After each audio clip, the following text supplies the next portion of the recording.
નેપાલપુરમાં 472ના મોત, 1500 લોકો હજુ પણ ગુમ, 290 ભારતીયોની શોધખોળ ચાલુ.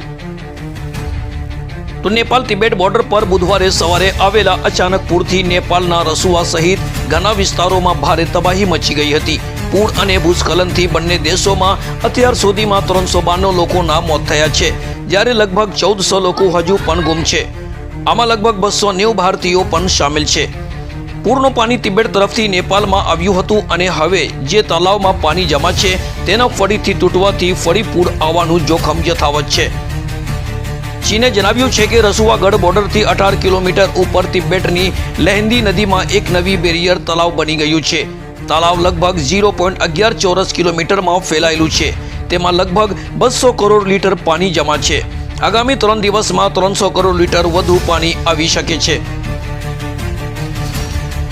નેપાળ સરકારે ભારત, ચીન, અમેરિકા, બ્રિટન સહિતના અનેક દેશો દ્વારા મોકલવામાં આવેલી વિદેશી રેસ્ક્યુ ટીમોની ઓફર ફગાવી દીધી છે. સરકારનું કહેવું છે કે નેપાળની સેના અને પોલીસ પોતે રાહત અને બચાવ કામગીરી સંભાળવામાં સક્ષમ છે. આ નિર્ણય નેપાળી સેના અને પોલીસની સલાહ બાદ લેવામાં આવ્યું છે.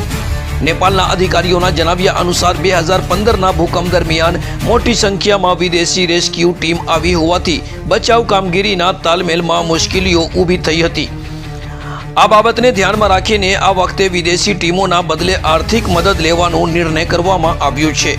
ભારતને પણ NDRF મોકલવાની ઓફર કરી હતી, જેને નેપાળે સ્વીકારી નથી.